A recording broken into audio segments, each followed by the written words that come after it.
जहां अहंकार होता है वहां प्रेम नहीं होता दाऊ।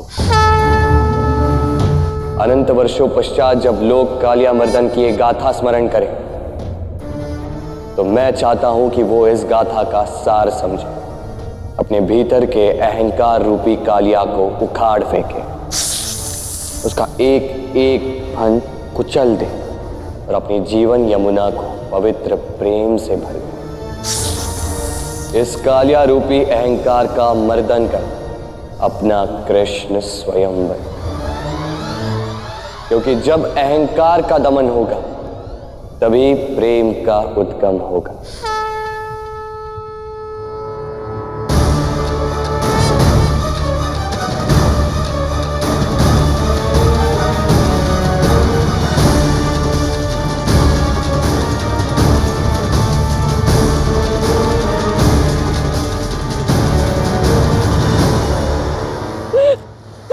ये रक्त मेरे कान्हा का नहीं हो सकता,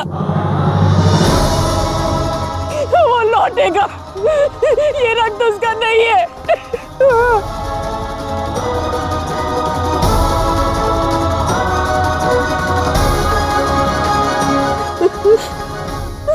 ये उसका रक्त नहीं है। सत्य कठिन होता है, पर उसे स्वीकार लोगी तो जीवन जीना सरल हो जाएगा। कृष्ण का जीवित रहना असंभव है। इतना गहरा पानी के भीतर कोई इतनी देर तक श्वास रोक के जीवित कैसे रह सकता है? नहीं नहीं, मेरा गाना सुन रहा है। मेरे गाना को कुछ नहीं हुआ है। कहाँ हो तुम? लौट कर क्यों नहीं आ रहे? मेरा उद्देश्य तुम्हें कष्ट में देखना नहीं था। लौट आओ ना। अभी उचित समय नहीं आया राधा।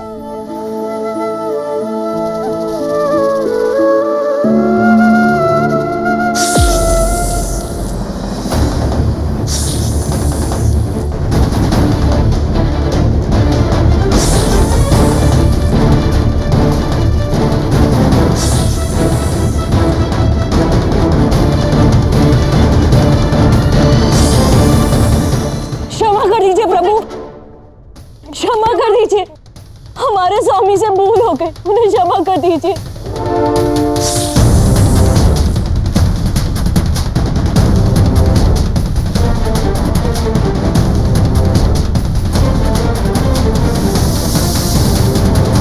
क्षमा कर दीजिए प्रभु, क्षमा कर दीजिए। हे प्रभु, हमारे प्राण दान देने के लिए आपको सहस्र सहस्र धन्यवाद प्रभु, सहस्र सहस्र धन्यवाद।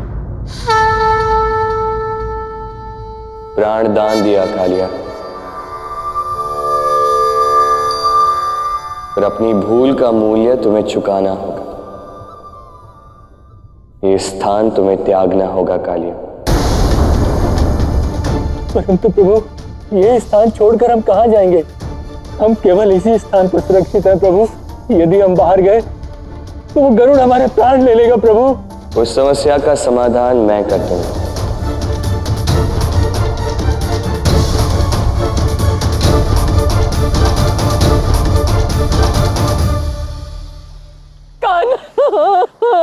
ओ कान्हा, ओ कृष्णा, खो गई तुम न जाने कहाँ, निर्मोही। यहाँ हर व्यक्ति तुम्हारे लिए अश्रु बहा रहा है। क्या हमारे अश्रुओं का कोई मोल नहीं? न जाने मुझे विश्वास है कि तुम बाहर आ सकते हो। बोलो, क्यों नहीं आ रहे हो बाहर? किस बात की प्रतीक्षा है तुम्हें? तुम्हारे मुख से एक शब्द की। अब जब तक तुम स्वयं मुझे मेरे नाम से नहीं पुकारोगी, मैं नहीं आऊंगा।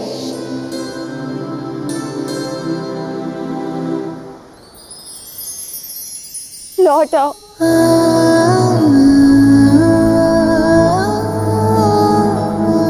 कृष्ण, कृष्ण, कृष्ण।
गरुड़ से मेरी रक्षा करें। ये वही गरुड़ है जो मेरे प्राण लेने को आतुर है।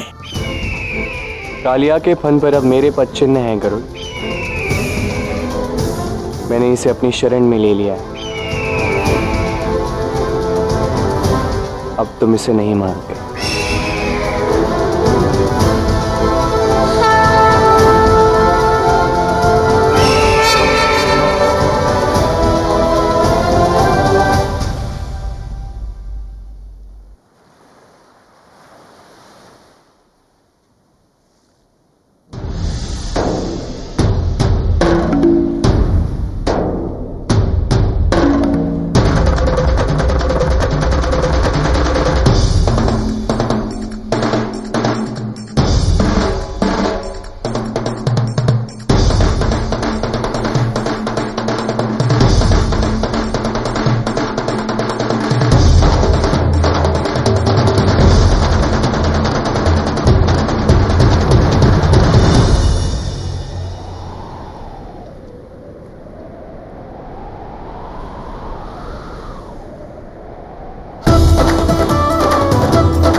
देखा है, मैंने कहा था ना ये कोई साधारण मनुष्य नहीं है, अवश्य ये कोई मायावी है।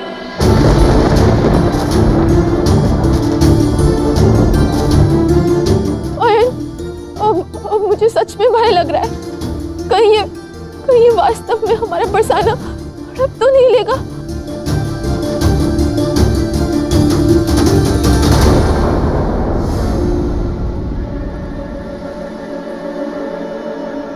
माँ, बाबा, यशोदा काकी, कहाँ हैं आप सब?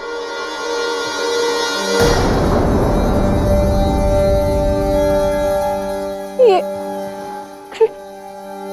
कृष्ण कहाँ गया? और वो नाग भी नहीं है।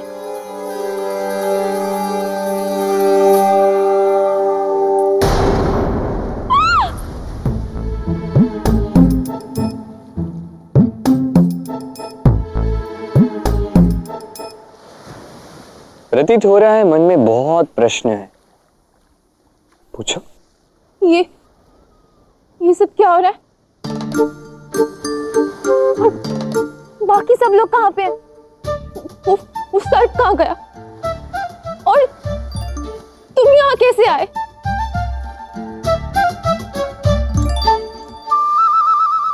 मैं बाहर आया क्योंकि तुमने मुझे पुकारा। यदि तुम मेरा आवाहन न करती तो मैं कभी बाहर नहीं आता। और प्रश्न ये नहीं कि वो सर्प कहाँ, प्रश्न ये है कि तुमने मुझे क्यों पुकारा। अपनी इच्छा के विरुद्ध तुमने मेरा नाम क्यों लिया? मुझे कुछ समझ में नहीं आ रहा। जब तक अपने हृदय पर छाए भय के बादलों को तुम नहीं हटाओगी, तब तक न कृष्ण समझ में आएगा न उसकी लीला।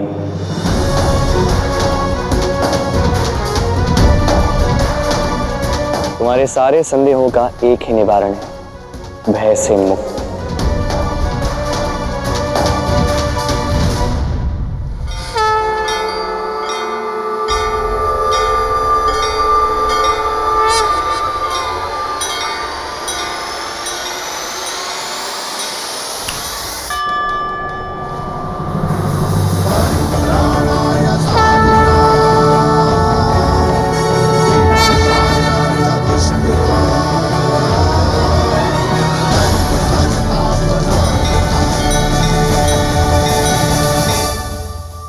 तुम यहाँ क्या देख रही हो? वहां देखो।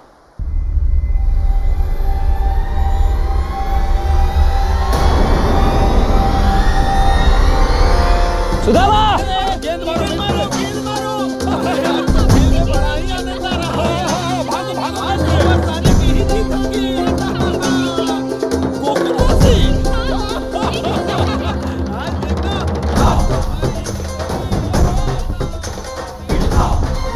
ये कैसे संभव है? ये सब तो हो चुका।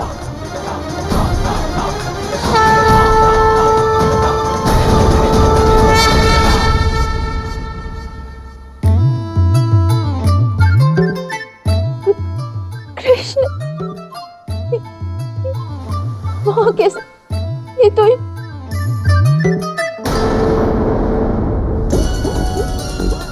तुम वहां क्या कर रही हो? खेल तो यहाँ चल रहा है। आ जाओ आ जाओ। बच सको तो बचो आयन।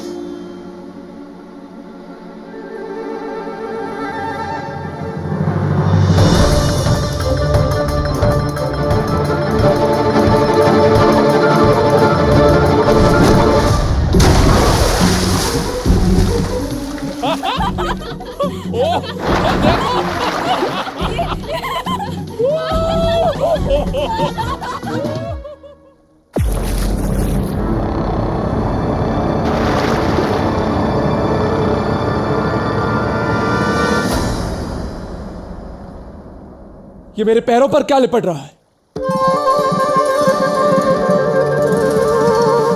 कहीं यहां पे वो सर्प तो नहीं? सहायता करो मेरी।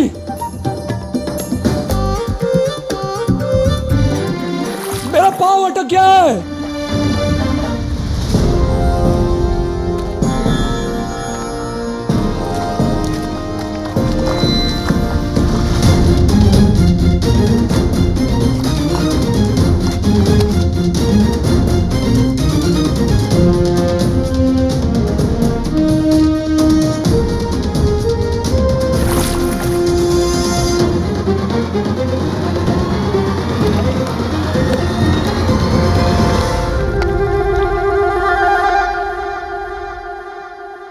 क्या हुआ वीर अयन? ये देखो देखो देखो, ये तो जलकुंभ भी है।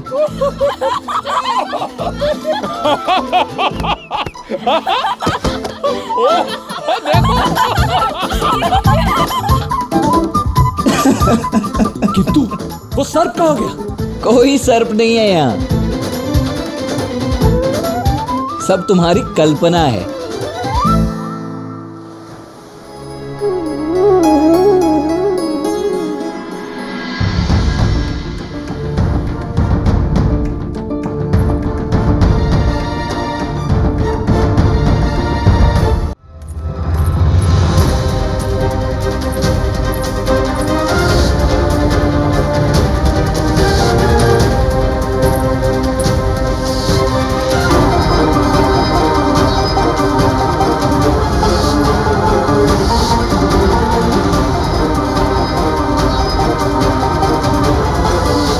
कैसी भयानक माया है, सत्य क्या है और क्या कल्पना, कुछ समझ में नहीं आ रहा है।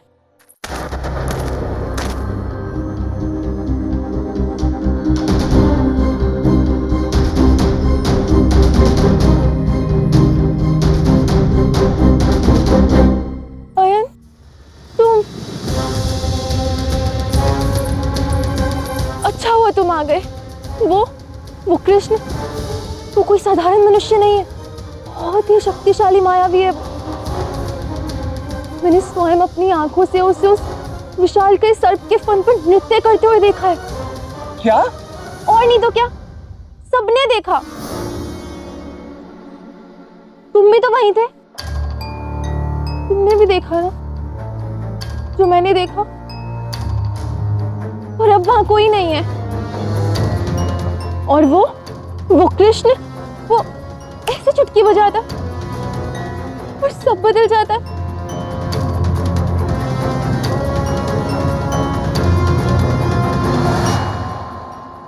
मेरा विश्वास करो अयन, मैं सत्य कह रही हूँ।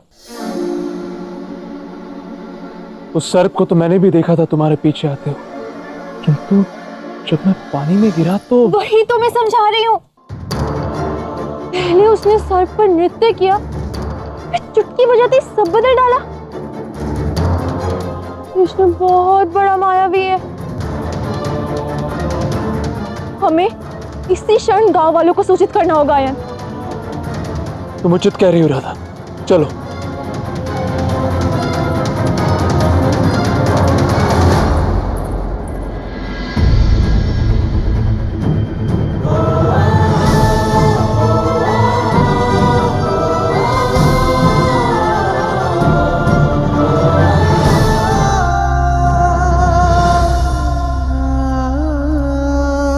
ये क्या नया प्रपंच है कान्हा? यदि सभी की स्मरण शक्ति से कालिया दमन का प्रकरण लुप्त कर दिया तो राधा को ही क्यों स्मरण रहने दिया? तुम देख पा रहे हो ना कितनी विचलित हो गई है वो।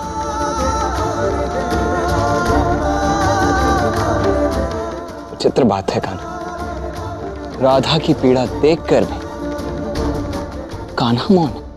हाँ दाऊ, राधा की पीड़ा देखकर भी कान्हा मौन है, क्योंकि राधा को इस पीड़ा का निदान स्वयं पाना होगा, अपने भय से लड़कर, अपने भय से मुक्ति पाकर। किंतु कान्हा, राधा को भयमुक्त कराने के प्रयत्न में तो तुम स्वयं राधा के मन में भय बनकर समा रहे हो। तो ठीक है ना, कोई बात नहीं था।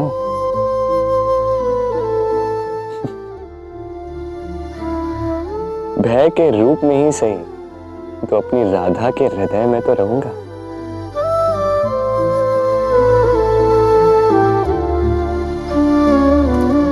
ठीक है, अब बातें मत बनाओ, ये कहो अब आगे क्या करोगे? बस कुछ क्षण रुकिए दाऊ,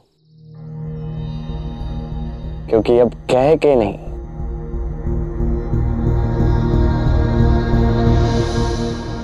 अब करके दिखाऊंगा।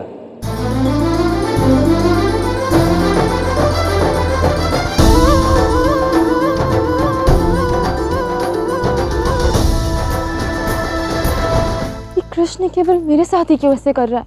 यमुना तट पर तो किसी को कुछ स्मरण नहीं है, तो मुझे ही क्यों स्मरण है? और ये कृष्ण क्या कह रहा था? यदि इसको नहीं पुकारते तो ये बाहर नहीं आता।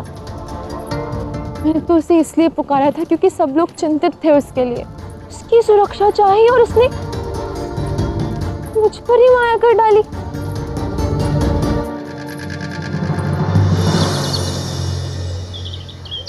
बरसाने वाले तो घर भी पहुंच गए हैं, किंतु हमारे बच्चे ये अब तक क्यों नहीं लौटे? ऐसा कौन सा खेल खेल रहे हैं? आ जाएंगे यशोदा, बालक हैं, और यूं बात बात पर चिंता करना तुम्हारा स्वभाव बनता जा रहा है। काकी,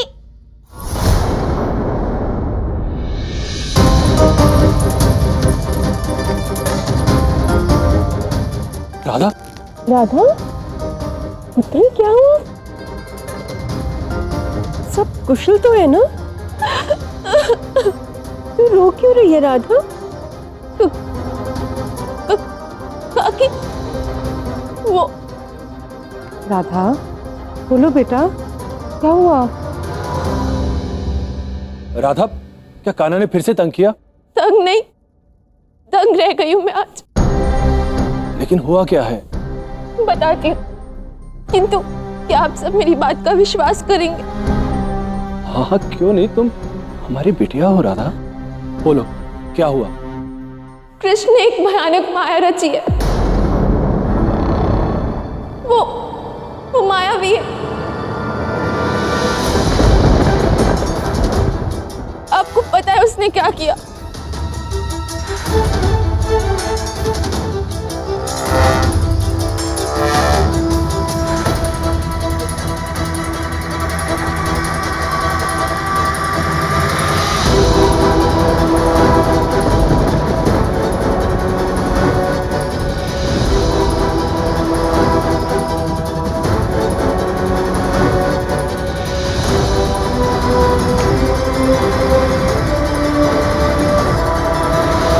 बस राधा, तुम्हें ज्ञात भी है तुम क्या कह रही हो? मैं सत्य कह रही हूँ काकी, मेरा विश्वास कीजिए। और वो सर, उसको तो अयन ने भी देखा था, अब पूछिए उससे। हाँ, मैंने भी देखा था उस सर्प को, और यही कारण है कि मैंने और राधा ने आप सभी को उस सर्प के संकट से सचेत करने का प्रयास भी किया, किंतु क्या बड़े भैया?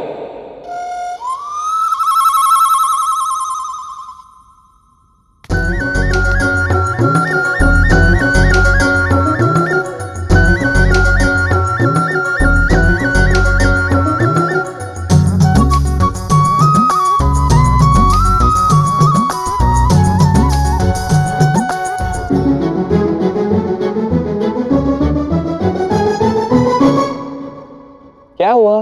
ये ऐसे आप लोगों के चेहरे उतरे हुए क्यों हैं? और आप ऐसे संदेह की दृष्टि से मुझे क्यों देखे जा रहे हो? फिर से नाटक? मैंने स्वयं अपनी इन आंखों से तुम्हारी वो मायावी शक्तियों को देखा है, मायावी? और आज सबको बता भी दिया। ये भी कि किस तरह तुम उस विशालकाय सर्प के फन पर नृत्य कर रहे थे। क्या?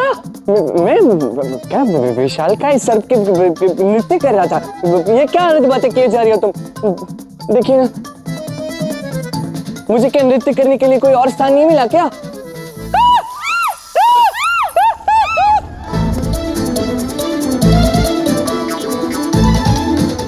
क्या हुआ कान्हा, क्या हुआ? नहीं, वो वहां पे सर पे मेरी रक्षा करो।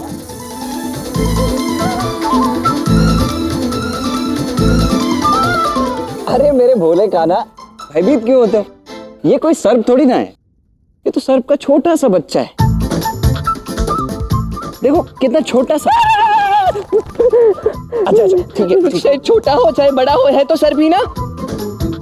और आप तो जानते हो, मुझे सर्प के असर की परछाई से भी भय लगता है। हाँ वो तो है, भय लगता है। तुम्हारी ये अभिनय प्रतिभा किसी काम नहीं आएगी। बंद भी करो अब ये सब। अब इसे छोड़ दो, वो सर्प चला गया। हाँ चला। पक्का? हाँ पक्का चला गया। पक्का चला गया। पक्का? चला गया। काकी, कृष्ण ना बात पलट रहा है। मेरी बात का विश्वास कीजिए, मैं सत्य कह रही हूँ। अरे तुम ऐसा क्यों कह रही हो राधा? अब तो मैंने क्षमा भी मांग ली ना, फिर इतना क्रोध क्यों? क्रोध त्याग दो ना। क्षमा, क्रोध? हाँ मैया, मैंने कल ऐसे ही उपहास में इसे थोड़ा सा डराया था और ये है कि क्रोधित हो गई, क्षमा भी नहीं कर रही और अब तो मुझ पर लांछन लगा रही है कि मैं माया भी हूं। देखिए ना।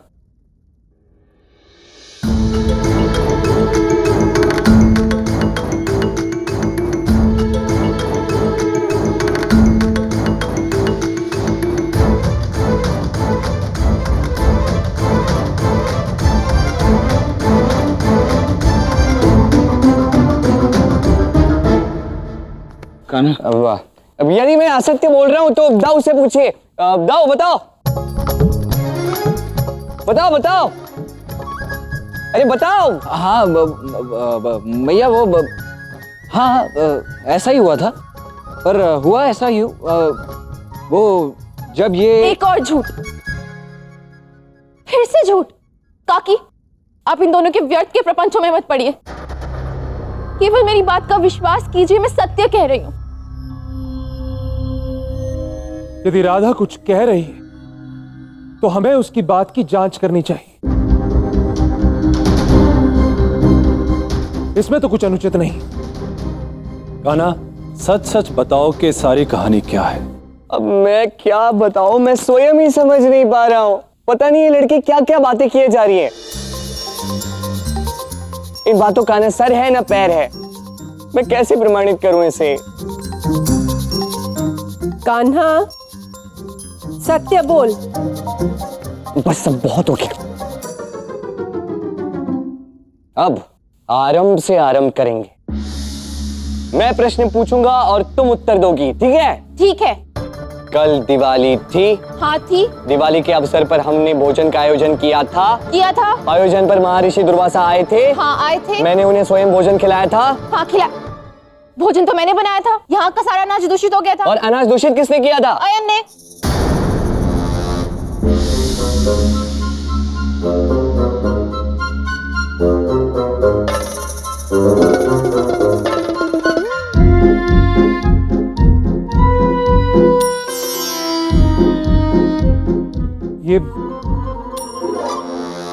ये कैसी बातें कर रही हो राधा तुम? ये क्या कह रही हो? अच्छा, तो तुमने किया था ये अनाज दूषित? हाँ? नहीं नहीं, ऐसा कुछ भी नहीं। ये तो राधा ऐसे ही न जाने क्या कही जा रही है। ये क्या कह रही हो तुम राधा? दाओ।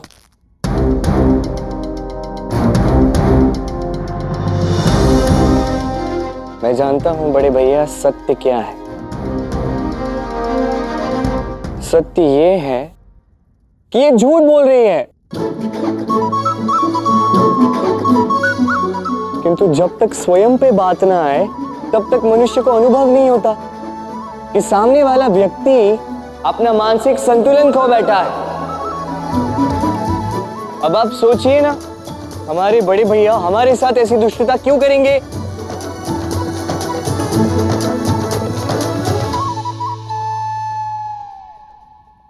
हाँ हाँ हाँ, मैं भला ऐसा क्यों करूं? है ना राधा?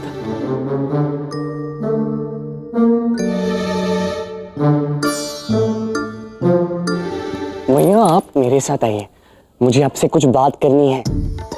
बाबा आप भी आइए, काकी आप भी।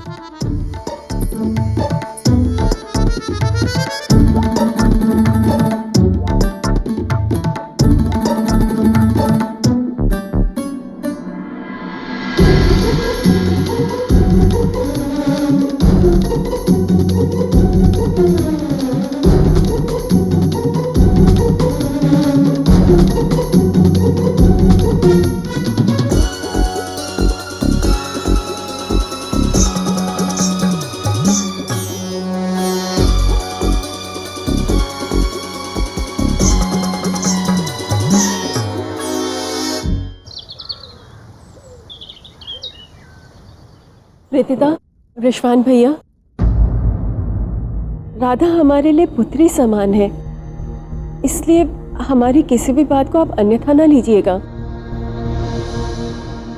किंतु हमें लगता है कि उसके ऊपर किसी भूत प्रेत का प्रभाव हो गया है, अर्थात कोई काली छाया उसके ऊपर पड़ गई है, इसीलिए वो इस तरह की।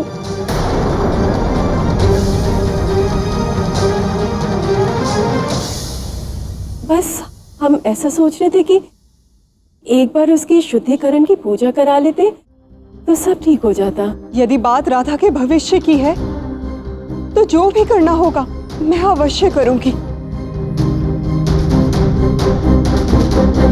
किंतु यूं अचानक राधा पर ऐसी बाधा अचानक कैसे? कई बातें मनुष्य के सोच से परी होती है वृषभान जी। उचित यही होता है कि समझाने के बजाय उसके निवारण के बारे में सोचें। लेकिन राधा बेटे जो वन में गई तो ऐसा हो सकता है कि काली छाया का प्रभाव पड़ा हो उस पर। लेकिन मुझे ऐसा लगता है कि यशोदा भाभी बिल्कुल ठीक कह रही है। हमें शीघ्र इस समस्या का समाधान करना होगा। शुद्धिकरण आवश्यक है।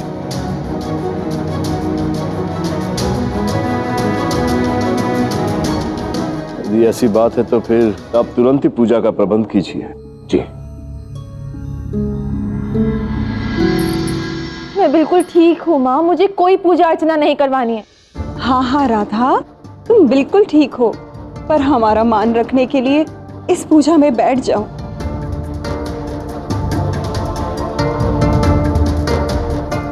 माँ, आपको मेरा विश्वास करना चाहिए। इस समय हमें उस कृष्ण के सत्य का पता लगाना चाहिए और आप मेरे ही पीछे पड़े। कैसा सत्य राधा?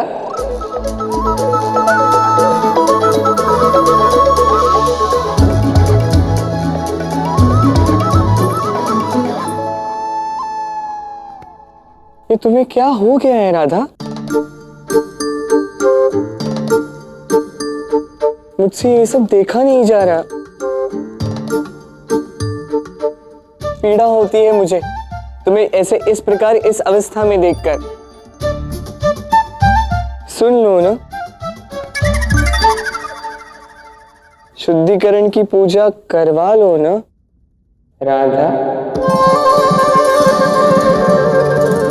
तुम अपना अभिनय बंद करते हो या नहीं? अभिनय? कैसा अभिनय? बताती हूँ, अब भी ज्ञात हो जाएगा तुम्हें। मैया कुछ कीजिए मैया।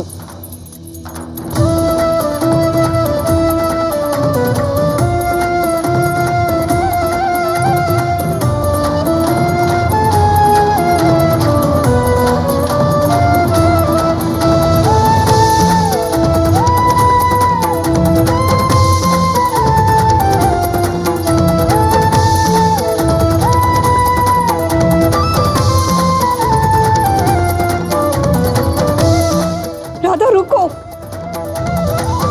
देखो काकी, इसका क्रोध तो बढ़ता ही जा रहा है।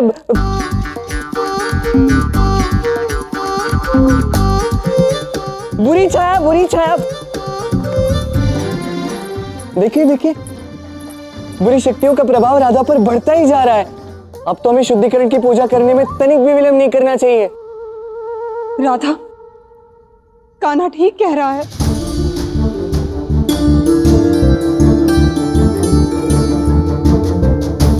देखो राधा,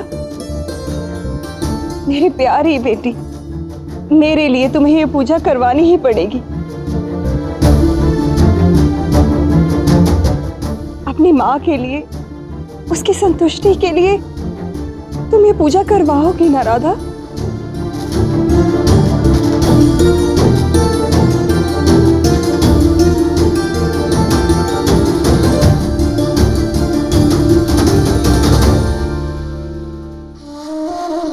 आयन, ये राधा ये सब क्या कर रही है?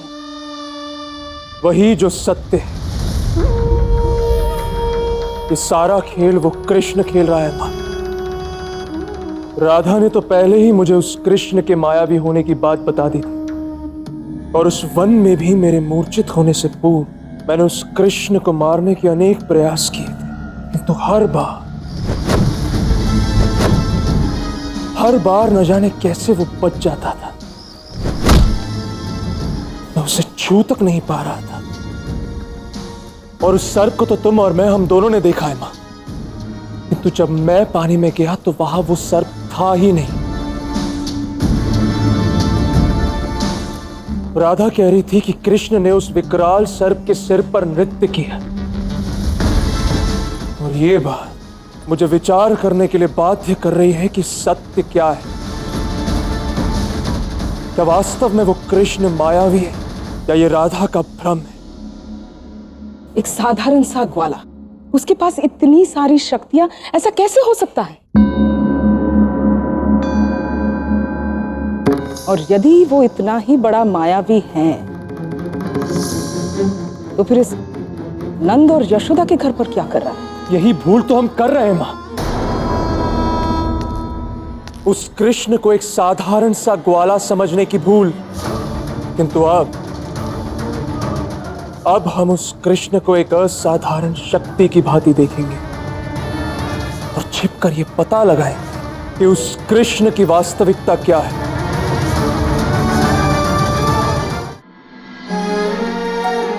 अब ये राधा के शुद्धिकरण की क्या कहानी है कान्हा? राधा शुद्ध ही है दाऊ। अब भला राधा से पवित्र और कौन हो सकता है? वही तो। ये सारी तैयारी हो रही है इस भूमि को पवित्र करने के लिए, जहां राधा और मेरे कदम साथ पड़े, जो अनंत काल तक पुण्य और पवित्र मानी जाए। जिस धरती का भाग्य जागा है, उस धरती का सौभाग्य अभिशेष। ये गांव अस्तित्व में तो आ गया, किंतु इसका नामकरण अभिशेष।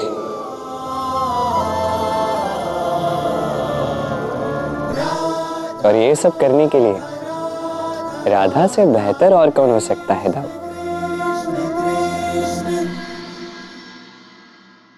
शुद्धि होगी पहले जल से,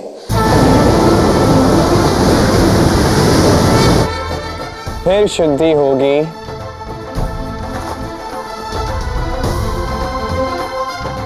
वायु से,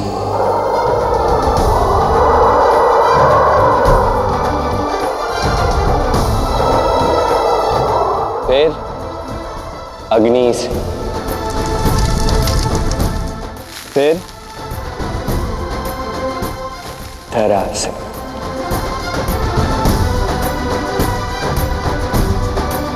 फिर आकाश से,